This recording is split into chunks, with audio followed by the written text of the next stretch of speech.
Hello, everybody, and welcome to Unconventional GMs, the channel where we play ttrpgs with pace, vim, and vigor.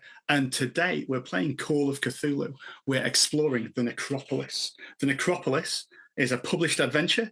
It comes in a 3-scenario pack called Gateways to Terror, which is published by Chaosium as a three short one-shot sort of introductions to the game. So we're always interested in short one-shots, so we thought we'd give it a go. And we've assembled an amazing pack of players to play this. Let me set the scene. It is 1924. You've been working tirelessly in the Egyptian Valley of the Kings as the sun beats down upon you. Your party of labourers are working like busy ants, and you've just discovered a doorway. You, as players, stand proudly at the top of 13 steps that descend to an entryway covered by a large stone slab. So as the Necropolis appears on the screen, let's just meet these characters and the players who are playing them. Starting with you, Gaz. Who are you playing?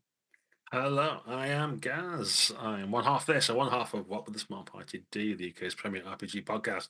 Today I am playing Dr. Rupert Urquhart, an archaeologist. He's reaching the end of his career, maybe his life. Who knows what happens in a Call of Cthulhu adventure? But he's here to get that one big find. The thing that's always eluded him. He's been mediocre up until now compared to some of the great finds that have happened recently, and this could be it. This could be the thing that finally seals his legacy or his doom. Sounds amazing. Olga, who are you playing? I am playing Lucretia Berkshire, and I funded this expedition out of the kindness of my heart as a birthday present, and not to outdo my sister. She's just a snobbish B-word. Excellent. So you've funded the expedition Yes. as a birthday present to yourself, presumably. Exactly. I turned 45 for the 5th time. Excellent. I know how that feels. Fantastic. And finally, Sebastian, who are you playing today? Hi, I'm playing Professor Dr. Bartholomew Ernest Berkshire Moore, distant relative to Lucretia. I, of course, sort of might have had a hand in her picking that as a birthday present, since, expeditions are expensive, and people who can translate ancient Egyptian hieroglyphs are always a little bit short on funding, so that might help. I will, of course, try to do the very best in my field, and of course, what Lucretia wants. Hopefully, she doesn't want that much. Fantastic, fantastic. So, just to put a little bit of flavour on the setting, 1924 is 2 years after Howard Carter discovered Tutankhamun's tomb. So it's a time when you are certainly not the only archaeologists that are in the Valley of the Kings looking for lost treasure. It's swarming with them. Anyone who could fund an expedition is doing it, hoping to replicate Carter's amazing discovery. And there's a big sort of internationally, there's a big sort of craze of Egyptology and hieroglyphs and so on from here. And so let's get started. Under your watchful gaze, the labourers construct a primitive pulley system and hoist the hefty slab blocking the tomb's entrance into the sky. Stale air from the dark hallway invites you inside with the promise of untold treasure. As you rush inside and all enter the ancient chambers, you hear a cry of alarm from one of the labourers as the stone slab behind you suddenly slams to the ground and you are plunged into total darkness and trapped. Before you roleplay your reaction, you might want to inform that by all making a sanity check for me, please.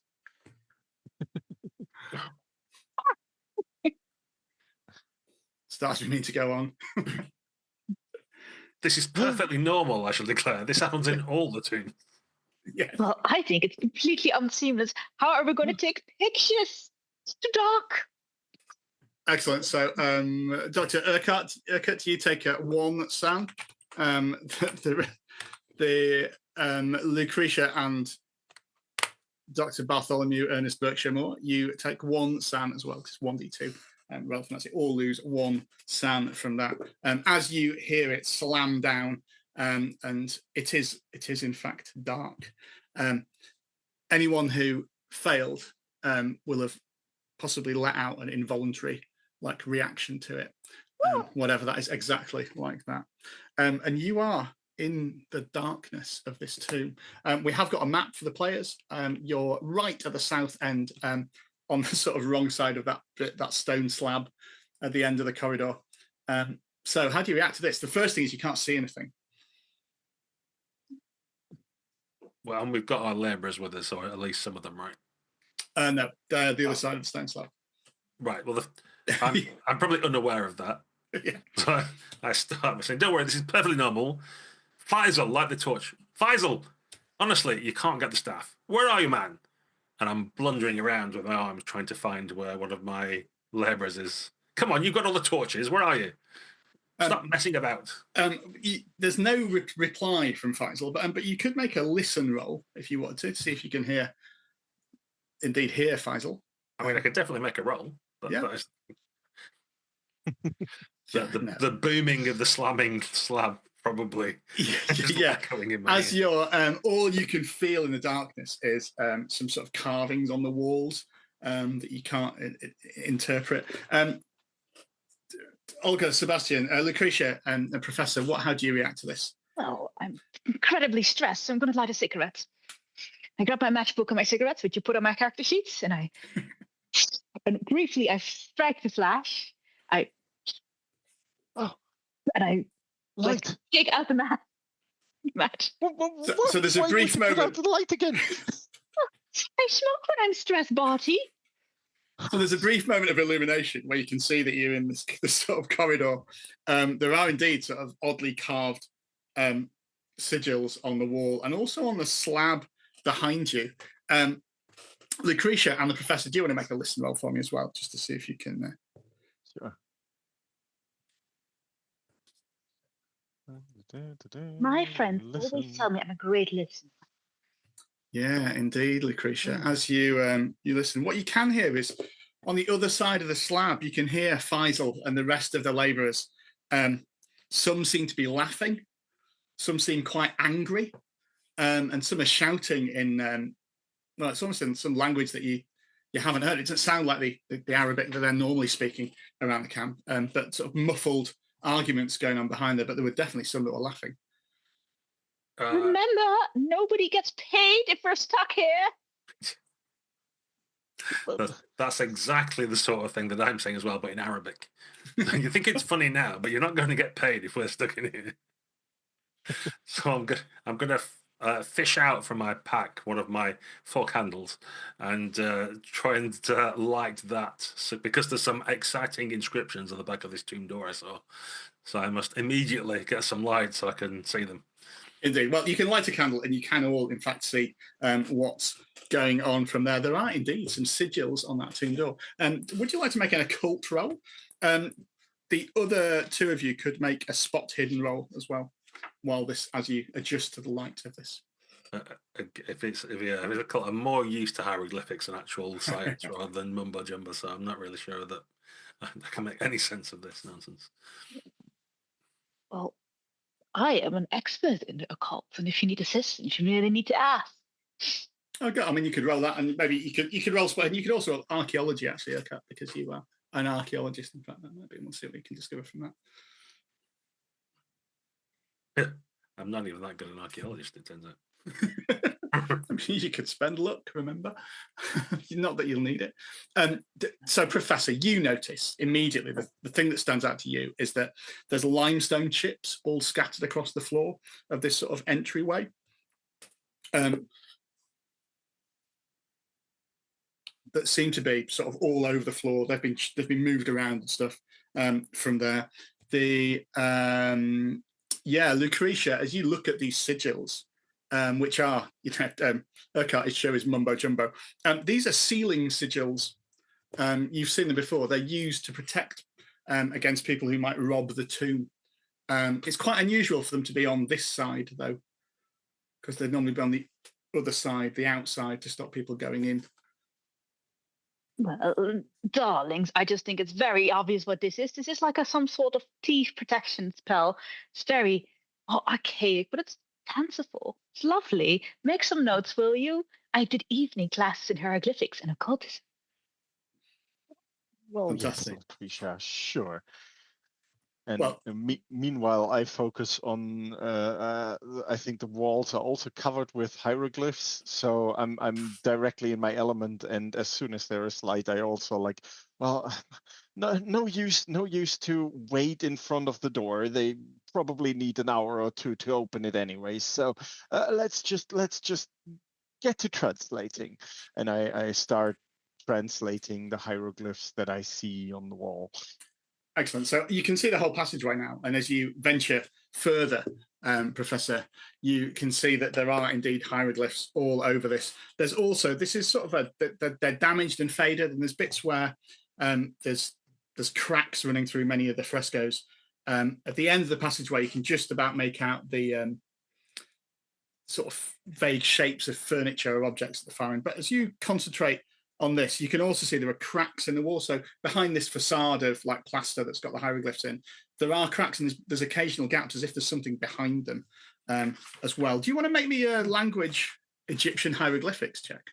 Oh, sure.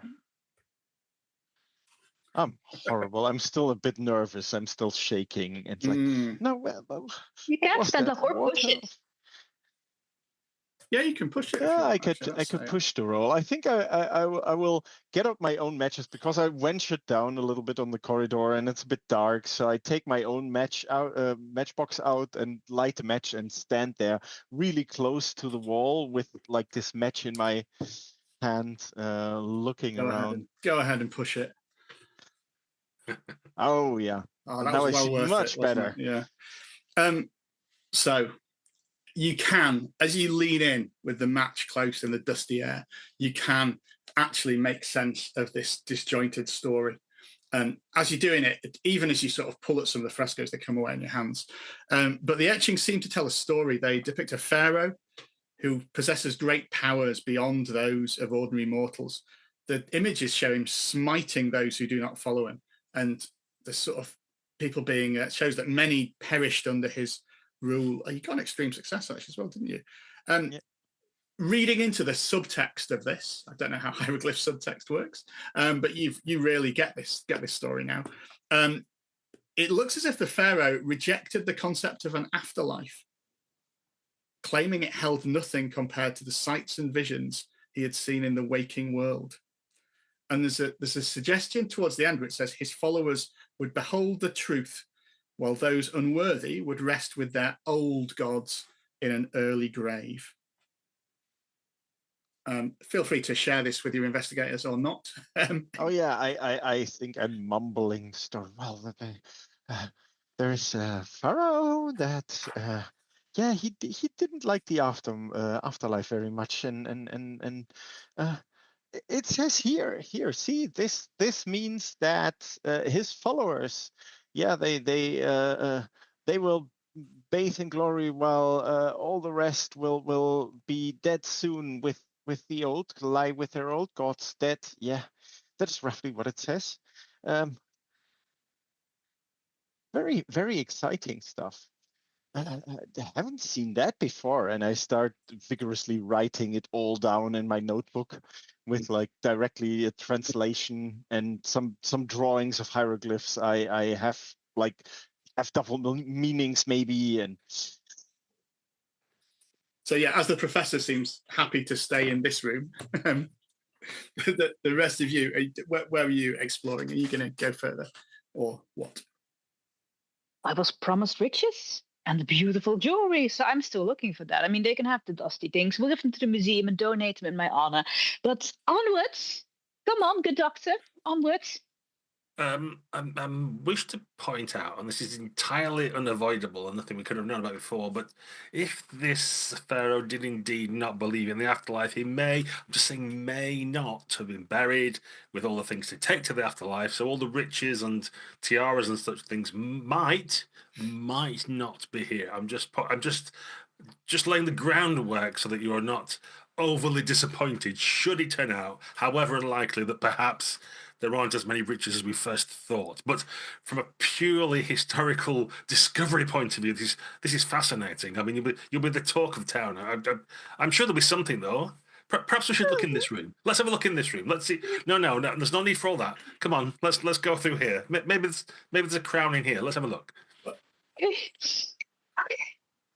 Well, as Urquhart manages expectations of his expedition funder, in fact, as you go further down the passageway to the sort of top end up here, you can see that this is like a plasterboard sealed wall going north to the chamber beyond, but there's a hole that's been chiseled out of it in the bottom left-hand corner, in front of which is several sections of the plaster piled up, an ornate wooden table, and a golden chest. Lucretia, you're looking at it. I mean, this golden chest is priceless, actually. You know, this, you don't need to roll evaluate to know this would in fact be worth a fortune. And you can check as you look at it, it's clear these things have been dragged through this opening, which you'd have to crouch to get through. Quickly, good doctor. Open it. I am waiting for the scientists to do their work. This was the reason why I was allowed to come to the expedition. I promise. Hands are on my back, and I will lay here and stand here ready for you to put it in my hands. Not for the first time, one expects. So I shall leave one candle with the good Professor Doctor. Thank you. I'm still busy here. And then I shall light another of my candles and crouch down through the small gap to go and look at the treasures and riches that lie beyond. Fantastic. So we'll just say, as if you look in the chest, it does in fact just contain a few beads and grains of sand. But the chest itself is, like, as you can tell, its weight is made of gold. So the chest itself is priceless, but it doesn't have any contents. Pleased to hear, Urquhart, that you're going further in, though. That's yes, of course. This is my lifetime's work right here. And in fact, as you enter the room beyond, this is a room filled to the brim with stacks of treasures that reach almost to the ceiling. Couch, chairs, tables, stone tablets, statuettes, sealed jars, bowls, ostrich feather fans, chests filled with jewellery. There's a chariot made of gold standing in the northwest corner of the room alongside a rowboat.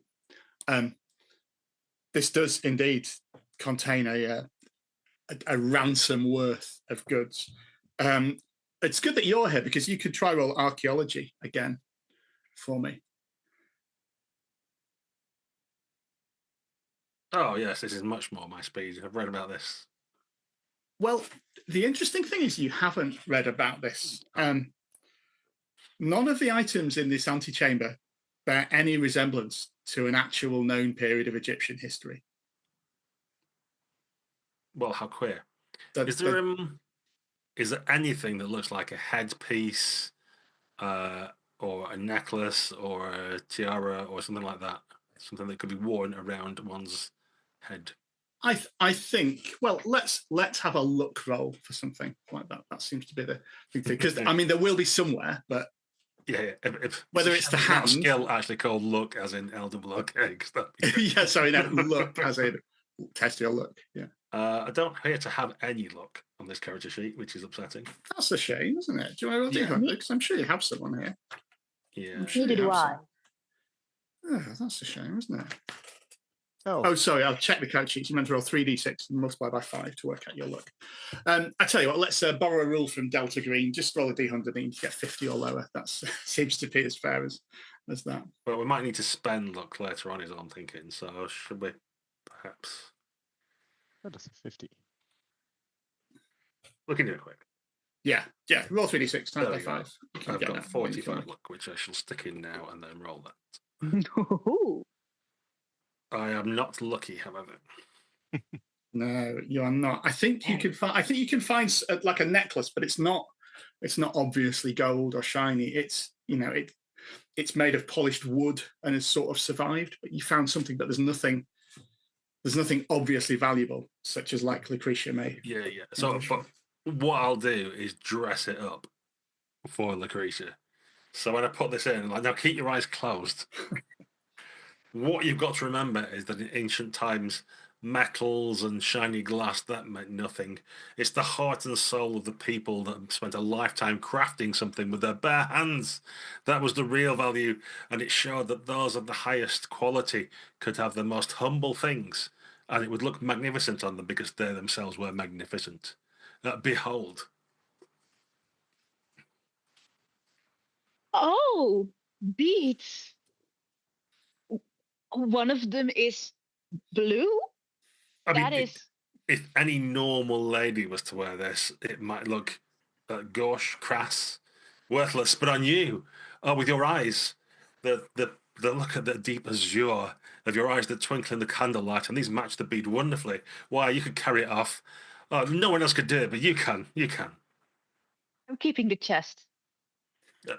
Of course, yes. I'll just take a few rubbings first, if you don't mind. That's Excellent. vulgar, but fine. So are you all moving through into the antechamber now for purposes of that? I think I'm almost done here. Yes, we can continue. Yes. What did you find? What does it say? What's the story of this tomb? Do tell us. Well, I told you already. Like, but this pharaoh clearly doesn't believe in the afterlife, and he was worshipped as a god. And well, he just, yeah, his followers will be very promised very good lives, whereas all the people who believe in the old gods will just perish. That Thank God I'm an atheist. Doctor, that's very modern of you. Ugh. Barty, you are not an atheist, are you? no, of course not. Oh, thank Patricia. God. I always go. Yeah, we went several times on Sundays to church. If I remember correctly. Just keep reading books during the sermon. Excellent. So as you approach the antechamber, you can see, as you can see on the map, there is a passageway that's been broken through to the north. And to the east, there's a massive stone slab with two animal-headed statues next to it.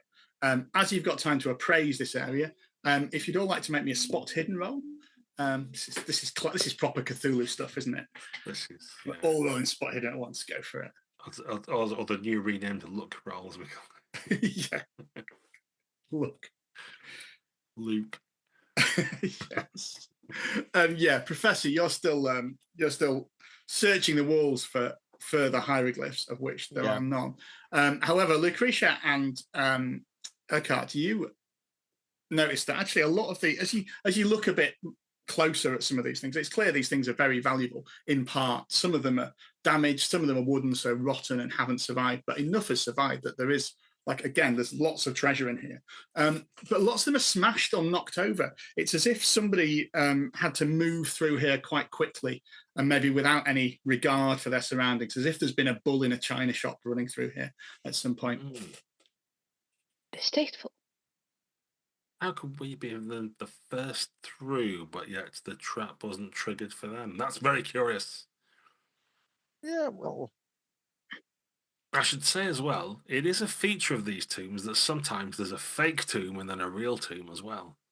Oh, God, Dr. Rupert. We're so exciting. There may be more slabs that fall down and crush people as well, so I'd possibly keep an eye out for that. Excellent. So what's the plan now? Is you've appraised this room really of what there is, but there's the statues in it as well, and there's the room through to the north as well. I mean, thrilling to me. I think I can see through the passageway there might be a corpse, which, as an archaeologist, is prime treasure as far as I'm concerned. I would like to observe the statues because I want to see if they will fit into my entrance hall. Oh, of course, observe the statues. Yeah, I'm pleased you chosen to do that. So they are they're one's a crocodile-headed man. The other holding an Egyptian battle axe, a bronze battle axe. The other is a jackal-headed man holding a khopesh, a sickle-like curved sword. As you inspect them, though, you find they aren't actually statues. These are mummified men, sort of mounted on spikes, and the animal heads have been sort of sewn on from them. As exciting as that is, I'm going to need you to make a sanity roll as you realise this. probably by prodding one and finding it's not as solid as you hoped. It's okay. I am very excited about this. This is going to be the best mummy unwrapping party that's going to be there. It's going to be novel and unique. My friends are going to be jealous. I'm sure they will be. Moving to the room to the north. Oh, you also discover like the axe and the khopesh are actually in really good condition. They're not made of wood, they're actually made of bronze and like seem to have held a blade pretty well. Dr. Urquhart, as you travel north to the annex, compared to the previous room, this is quite modestly furnished, mostly with religious artifacts. The walls are lined with little 3-inch high funerary cones made of clay. On the southern and northern walls are 2 large murals. On the eastern wall is a shrine with a 5-foot tall golden ankh symbol on it, hundreds of golden tentacles reaching out from the symbol. They are just motionless, but as you look at them, it is almost as if they move this way and that. The other thing you obviously notice is at the shrine's base, there's a mat with a skeleton clothed in decaying tatters, beside which is a satchel and a small sack. Satchel, you say? Indeed. I'll tear my eyes away from the ululating golden tentacles for a moment to see what might be in the satchel. Perhaps there's some choice item has already been found previously. So you find a trowel, a flask half filled with fetid water, a German passport, a stick of dynamite, and a leather-bound journal written in German, which belongs to one Sasha Karner, born August 2nd, 1880, place of residence Berlin. As you look through it, I haven't checked your character sheet, but I assume you look at it and it looks like German. Is what you find. Yeah. I'll sort of like call out, apropos of nothing. Does anybody read and write German? Ja, natürlich. Gut, wunderbar. Ich habe ein Buch. I'm sorry, that's the extent of my German, but give it here. Good doctor. Well, I will translate, of course. And I come over and take the book out of your hands and start reading whatever is in this journal. Excellent. So, in a strange role-playing moment, I'd like you to make a language German roll. Ooh. That's it. That's good. That would have been embarrassing, Sebastian, if you've not read. Spreche ein bisschen Deutsch. Fantastic. What you discover, just taking out of the game a little bit, is a lengthy handout, which, for the purposes of this game, I will summarize. It describes Sasha Karner's time as an anthropologist between 1910 and 1916. Naturally, when you find a diary, the thing to do is go to the last few entries and look back and see what's happening there. It's clear flicking through it that he spent many years in Egypt, attempting to unearth ancient artifacts. He also speaks about his English companion, an archaeologist called Gerald Sutton, and it talks in some detail about the difficulties of work environment during the Great War, and lots of praise for Sutton in helping him. The most recent entries are all from 1916. He has managed to persuade the labourers to continue digging, despite fighting near the Suez Canal, which they're wanting to abandon the dig. And making a breakthrough. There's a moment where he says, "We found the entrance. Removing the doorway was difficult, but we created a pulley system that allowed us entry. Limestone chips clogged the entirety of the tunnel. I've surveyed the structure and put the exploration on hold." And then the next entry talks about, finally, the tunnel is now almost clear. Some of the workers have taken a great interest in the damaged hieroglyphs. The stonework looks unstable. It may be too risky to use the explosives. The next entry there, it says, "Sutton is dead. The local labourer attacked us and broke his neck while he refused to be forced inside the tomb. Beware the children of the Sphinx. I plan on waiting a couple of hours in the hope they will have gone. I'll gather some of the jewellery and then make my escape. this place will not be my tomb. Wait, I can hear noises. Something else is here with me. And Curious. as you read that phrase out, you hear a scraping sound of stone on stone from deeper in the tomb, followed by a loud, heavy clang. Would you like to make me a listen roll, everybody? Not really. I'm not listening. With plenty of chance to loop later. I think. Yeah. Well, I will spend 7 luck to make the listen. Excellent. Excellent. So, yeah, Lucretia, you can place this noise from behind that the stone and the 2 statues. I think I panic and I grab the Kopesh out of the hands of the thing. Woo! I hold it upside down. Lucretia, what are you doing? There's a noise from behind that thing. Whatever would make a noise in here? It's except for this gentleman here who was here in apparently 1916. Nothing was here for 1,000 years or 3. Yeah. Could be some ancient mechanism. You've not touched anything, have you? And then I'll look at her holding this Kopesh. Yeah. There's no while the diary is being read to you, obviously Urquhart and Lucretia, you have a moment to survey the rest of the room before the noise happens, and you can inspect these murals. They depict a large smiling black-robed pharaoh holding an oversized set of scales where a heart is being weighed against a platter of dead animals. A kneeling figure with the head of a wolf has a chest wound that's being stretched open by 2 small men. And there are hieroglyphs below the painting. Even with your experience of this, you can see these are representations of some Egyptian god, maybe Anubis or Set. It seems to be similar to the weighing of the heart, where the gods judged if someone could enter the afterlife. There's also some hieroglyphs. So just as you recover from the sound, Professor, do you want to make me another hieroglyphs roll? Oh, sure.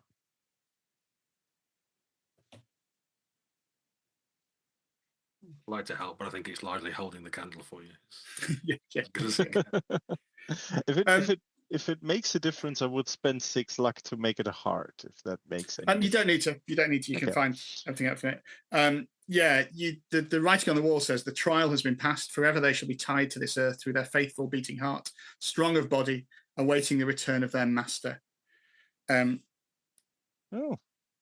You can also see on the other mural there's an Egyptian city being attacked by an army of horrific beings, people with the bodies of men and the heads of animals, and those with the bodies of animals and the heads of men. Black tendrils are bursting from the ground and sky, tearing the city and its occupants apart. Some of the creatures eat corpses that have been laid up on tables, whilst others frolic in the chaos. A pharaoh robed entirely in black is depicted with an impossibly dark face and seated atop a pyramid-like throne, borne by the hybrid monsters. He is being carried through the horrific scene. Professor, you're definitely looking at that, I think.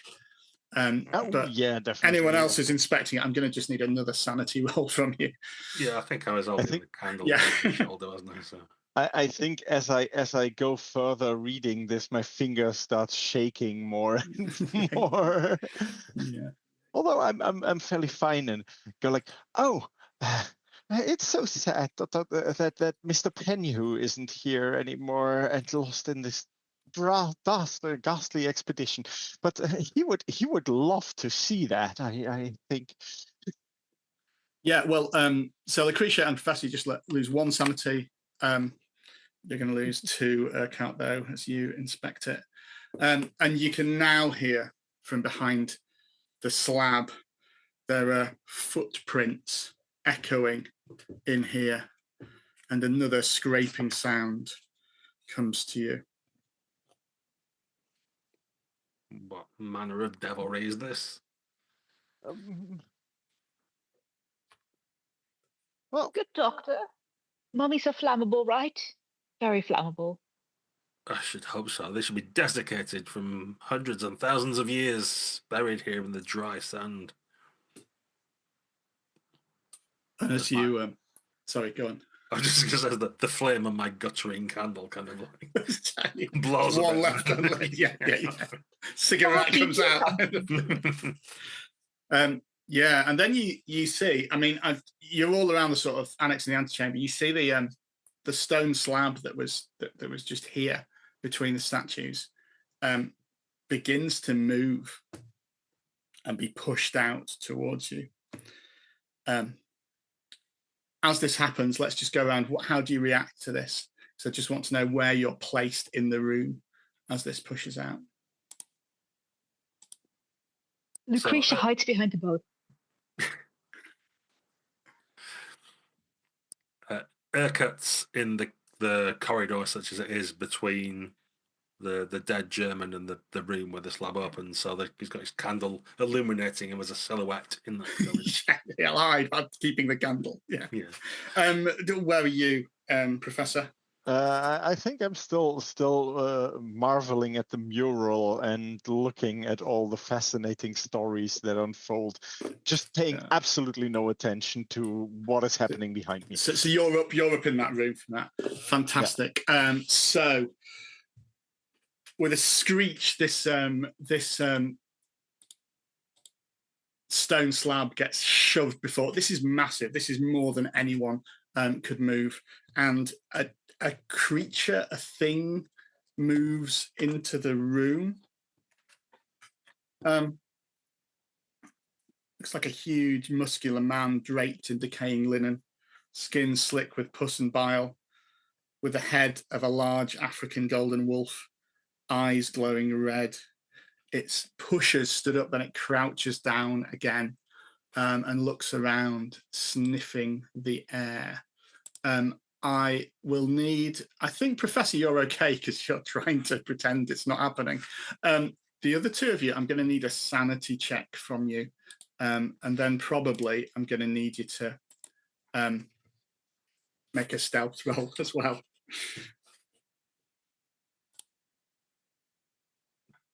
The damage. So we'll do the sanity first. That's so you can actually get you can get a bonus die for your stealth as well, because there's loads of stuff around to hide behind. I cannot roll any higher. I rolled a 2. No, so that's but Gaz, you can certainly get your bonus die for that if you want to. I think if you click on the thing, it'll do it. I'll just roll a d10. Oops, or not, because I pressed the wrong button. No, still big fail. Okay, so Urquhart, you're going to lose 2, Sam. Lucretia, you're going to lose 1, Sam. That's now my 5th point of sanity loss. Yeah, I think that's okay because it's not all in one go. So I think you're okay with that. I think you're okay till you get 8, aren't you? So 3 more to go. Running commentary for everybody at home. Just to, engage with the system. But yeah, as you panic, but it sniffs around. It sort of pads towards the boat that you're in, Lucretia, but then spins around and sees the silhouetted frame of Dr. Urquhart, and behind you, probably the figure of the professor still inspecting the mural from there. This is fascinating. Look at this. Yes, fascinating. I start backing into him. And from the camera shot behind, it looks like I pulled out another candle to light, but it's a stick of dynamite that I picked up from the back of the German investigator, for want of a better word. I'm going to set fire to the fuse. Okay, excellent. There's a start. While this is going on, Lucretia, what are you doing? It's just the wolf head guy, right? And he hasn't seen me. I think I tried to sneak back to the entrance, right? I'm just kind of hand and feet shuffle very slowly in my overburdened embroidered robes. So you try and sneak back to where you came in, or Yes. beyond into where he came from. Oh, that's also an option, of course. He won't look for me there. That's probably where he won't look for me, right? I sneak. Okay, And well, I try to go, Marty, psst, Marty. So I think we'll let your extreme success on stealth ride as you with your camera with your candle hidden sneak across into the burial chamber. I think probably at this point, Professor, you hear the unmistakable lighting of dynamite. It's not time. I turn around. It's not time to smoke a cigar now. And What you is see that? looming down this corridor, approaching you, this 8-foot-tall wolf-headed abomination. Now's your turn to make the sanity check. Oh, fantastic. Well, who put the mummy in the hallway? It looks remarkably similar to some pictures you've already seen of it, and I think this is clearly your work on hieroglyphics led you to expect it. It sniffs the air as if it's waiting to pounce on here. We'll just cut back to where Lucretia is. As you go into this burial chamber, there's a large sarcophagus almost filling the room. It is the same size as the beast that was released. Splintered outer shell casings have been torn apart, and you can see a pair of wooden oars in the far chamber of it. The sound, that's pretty much all there is in that room, but there is an archway leading down as well. On all fours, like balancing the candle. Fantastic, fantastic. Can you make me a spot hidden roll as you're in there? Yes. No. I push it by unshielding my candle. It's really dumb to do that, actually. I push it by unshielding my candle. Yeah, you have to stop and get your candle. You're just in there.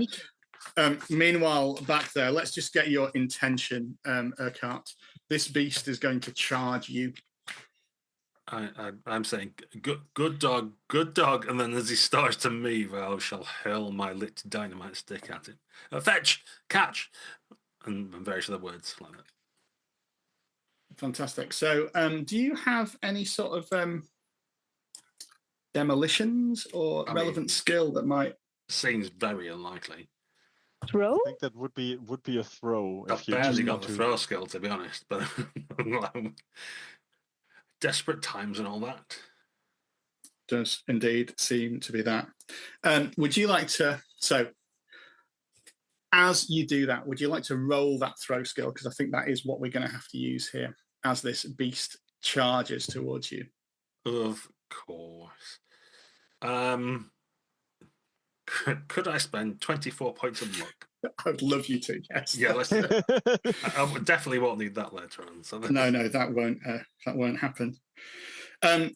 So let's just work out how this does. Your dynamite, I'm assuming you're throwing it at the beast. I think how we'll interpret that is you're not throwing it presumably straight at it because it's right in front of you. Yeah, trying to throw it in front of it, so if nothing else, the blast should send it scurrying away, that kind of thing. Yeah. So worth spending those 24 points of luck from there. There is a sort of boom as it explodes, and the monster is, I think, pushed backwards and stunned. This is how it works. It's blasted back into the antechamber. You hear the crashing of various sort of pots and pans and things that are in there, the wooden bits being crashed as it's blasted there. And there's a moment as this sort of dust clears, as you can peer in, that it is flat on its back, but it doesn't appear to be quite dead. Lucretia, you've got a little. Oh, sorry, we'll go to you first. Actually, what do, you two? Now you've momentarily dealt with the monster. Where did that come from? What is that? Why is it standing? Why is it walking? I don't know, but there's another chamber over there. Perhaps that's the last place they'll think to look. We should dash in quickly. Well, well, Perhaps okay. when Faisal comes in, then it'll be distracted by him, and then we can make a regress. But we must. He knows we're here. We have to move. Come, quick, man! And I'm going to make a dart for the suddenly revealed chamber where the thing came from. Okay, I will closely follow, and while I go past that thing, I will do a very unskilled kick towards that thing, which looks like somebody who never played football actually plays football for the first time or something like. Oh, amazing! You're trying to actually hit it. Amazing. Yeah, roll me a brawl check.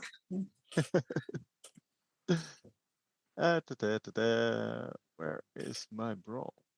On the combat. On the right-hand side under fighty stuff. Yeah. Whoop. No, as I said, I'm very inexperienced. Just go away. Stay there. It does.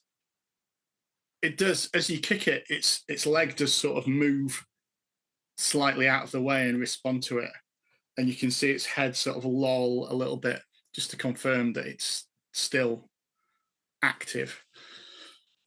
But you can pile into the further tomb, and well, it's as was described to Lucretia. Lucretia is further down in the final room. There again, if the two of you would like to make spot hidden rolls, that room is filled with more treasures, basically fragile artwork, sculptures, ceramics, small boats, chariots made of gold, and a little scale model of an Egyptian city as well. Oh, extreme success. Oh, fantastic.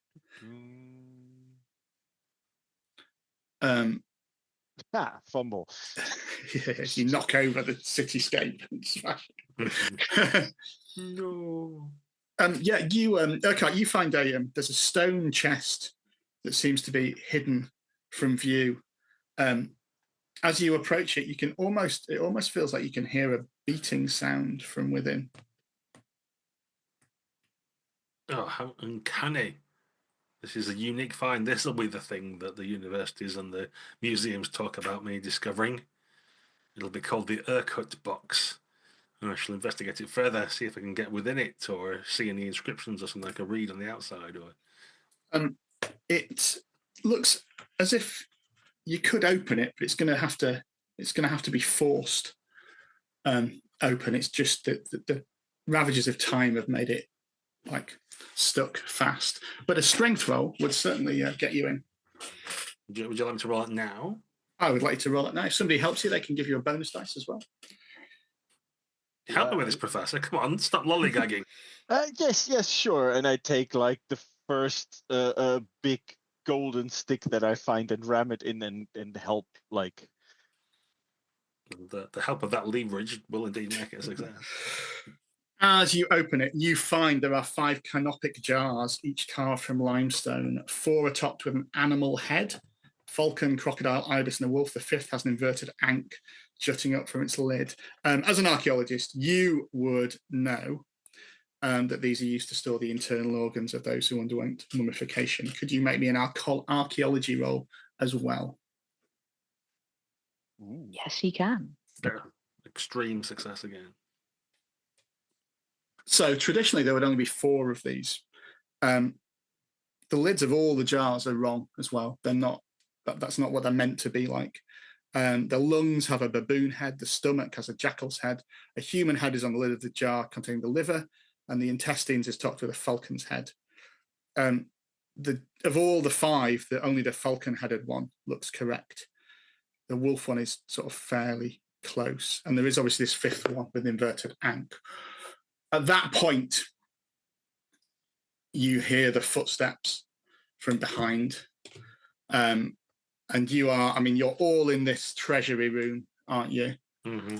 And I think you hear them begin to get faster as the beast charges down towards you to try and take you. Go on, Lucretia. Can I take the beads and throw them on the floor to make the beast strip? You can certainly try, yes. Would that be a luck roll? I was going to say it might be a throw, actually. This skill that we're suddenly finding is really useful. Very well. I think it's going to be throw against the beast's dex, probably is how it would be. I'm going to rule it as it tries to avoid this. So you roll your throw. And I roll my throw. yeah, sadly, it makes its dex roll as it jumps over them. I think as it leaps wolf-like on all fours towards the door. Can I ask at this point who's got the lowest luck score? Although I think I might know the answer. If anyone's got lower than 21, I feel sorry for them. No. Well, that seems to be you, doesn't it? As this beast leaps towards you. The good news is it's just using its bare hands to tear you limb from limb. Oh, good.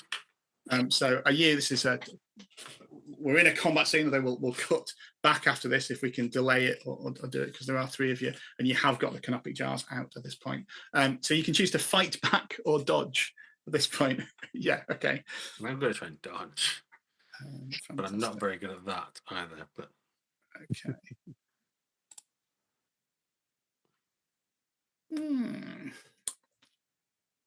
So the good news is that's just 13 points of damage. Excellent. The bad news is I only have 10 hit points. Right. So correct me if I'm wrong. I believe what that means in the rules is that you are dead. Yeah.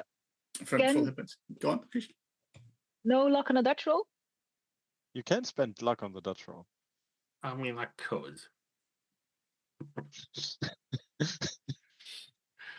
All right then, fine. I'll spend luck on a dodge roll rather than be dead. Go. I have 3 points of luck left. That's proper one-shot Call of Cthulhu stuff, isn't it? Well, it's just you as well, buddy. All the luck. Yeah. So, how do you manage to evade this? What would have been clearly a fatal blow as it crashes into the wall, but masonry comes out. I think what saves me is that I've got a stone chest between me and it when it comes rushing towards me. So that if it had been anything else, it would have just blasted through it because it's made out of this ancient stone. It's enough to slow its arm as it swipes at me, so that even me in my advanced years can stumble out of the way slightly. Fantastic, fantastic. While this is going on, Lucretia or Professor, what are you doing? Oh, there was a wooden oar, was there? Yeah. I take one of these wooden oars and pedal the thing with an oar. Like, go away! Leave the doctor alone! And I smack it on his back. Fantastic. So it's going to, I'm afraid, fight back. I believe it gets a penalty dice because it's already acted this round, and there are more of you on them. Lucretia, what are you doing? Just to. I would like to roll a occult roll, and if I succeed on that occult roll, I will spend 3 luck. Then I will take the life with the anti-life unk thing, and I take the connecting jar and I smash it on its head. That sounds. I think we'll let that roll with that. So let's just check which of you has got the highest dex. This is which of you acts first on here. So 60. 60. All right. So that might be in your. That might be in your interest, Sebastian, but Lucretia goes first.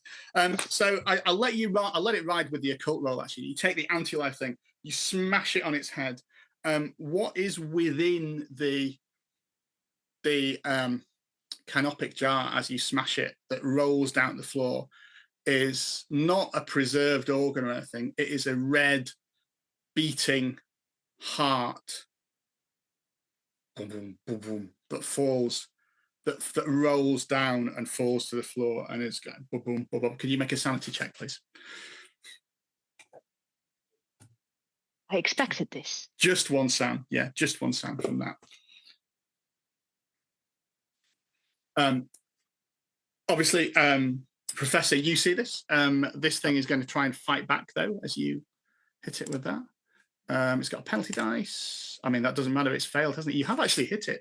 That was my sanity roll because I thought I saw the thing. Oh. I will also attack, but that is not hitting. Yeah, I'm just. Well, it failed as well, so it doesn't manage to strike you back from there. Your oar hits it and it rolls around from that. Right. Let's go back to the top. Urquhart, you sort of. You being attacked was what triggered this. We know the scene. We've got a beating heart on the floor. We've got the abomination smashing everything around you to try and do this. What do you do? I saw there's like a frozen in time moment as I'm looking at the unique jars, which will be my name, but also the monstrous thing which almost took my head off, and the beating heart on the floor. So I'm going to find something sharp and spiky and try and impale it in the heart. Or failing that, I'll just stamp on it with my hobnail boots. Harshly breaking up with it, you're going to stamp on its heart. Fantastic, fantastic. As you stab through the heart, the abomination freezes and in a rictus of pain falls to the ground as blood gushes out of it. There'll be a knife or some sort of shard of pottery around that you're able to do this, and it falls to the ground to do that. You see me hitting it with a pedal one more time as it falls down. Take that, you beast! And then as it does this, it begins to desiccate, and pus and bile explode out from it, showering everyone in sight. That'll be another sanity roll from everyone. Olga needs a sanity roll, but Yeah. I finally made one. That's good. Yes, just one sanity if you made one. Let's see. Yeah, Professor. Oh, just one as well. Oh. No, I think everyone's just about okay with sanity. And it leaves behind a desiccated, mummified husk.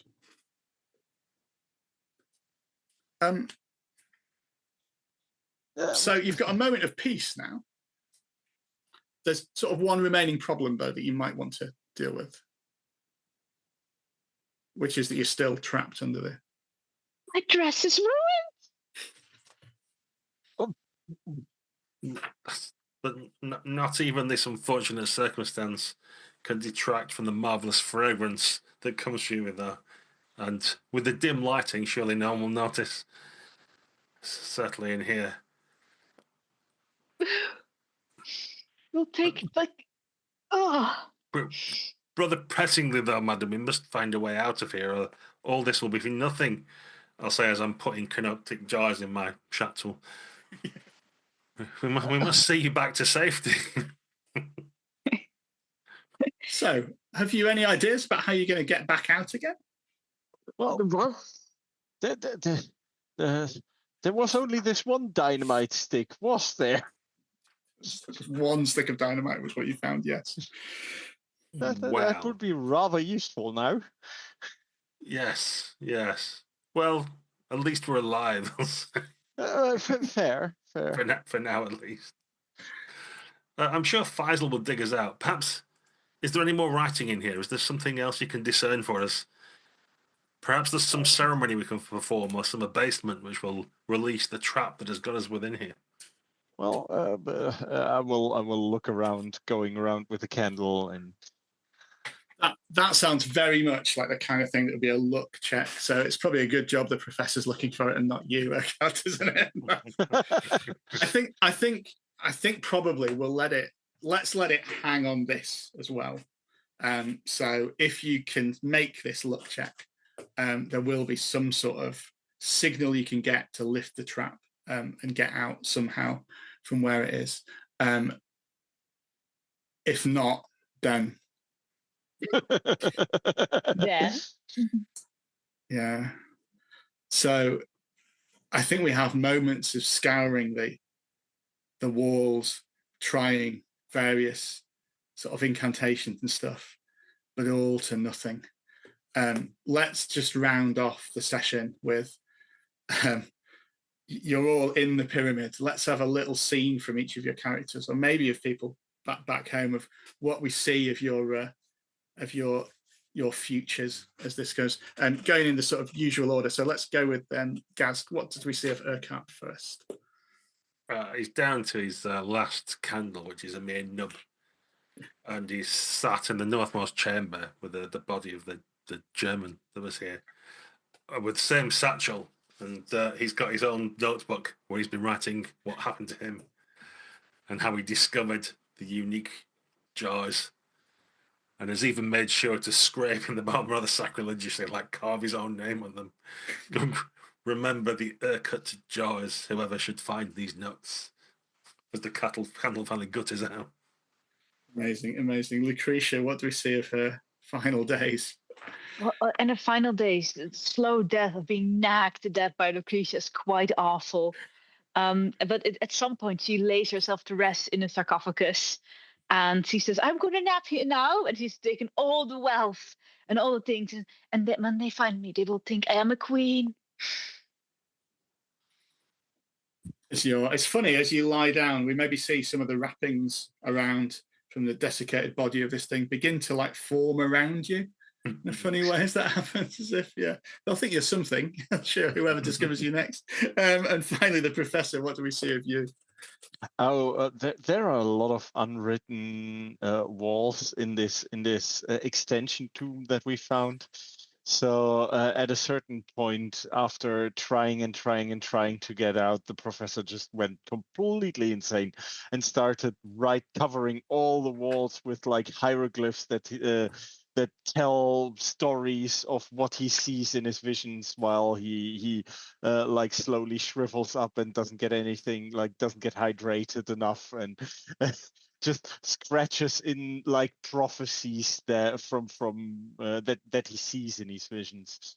And Fantastic. The last thing you see is like when the tomb opens again and like light shines in, and you see like this skeletal finger just like scratch down the last hieroglyph hanging there, like. Yeah. And in fact, we do see, I think we see, we'll end it with the tomb is opened up again, and we have some like modern day investigators are going in, are like, "Whoa, it's amazing, a tomb undiscovered since the 1920s, when the Valley of the Kings was explored. This is incredible. Look at these hieroglyphs." Then we just see the stone slab fall down again, and the laughter and shouting and arguing of the team outside. Thank you so much for playing. Thank you so much for listening and viewing at home. Check out Gateways to Terror. There are 3 scenarios like this in the book. Let us know. We might do the other 2 as well. They're tight little 1-hour one-shots, and they give a really good experience of Call of Cthulhu one-shot. Check out on my blog, burnafterrunning.rpg.com. There's loads of stuff about 1-hour games and how you can make them work. It was a bit of an obsession of mine a few years ago, so I did some work on putting them together. You should be able to play a game, and the time it takes to watch a film is my idea from that. So thanks to all our players. Thanks to you viewers at home. Remember, if you've enjoyed this, please comment below and like and subscribe, and tell people about the channel. The best thing you can do to help creators like us is to spread the word and get more people switched onto us. But thanks a lot, and we will see you in a couple of weeks for another Unconventional GMs one-shot.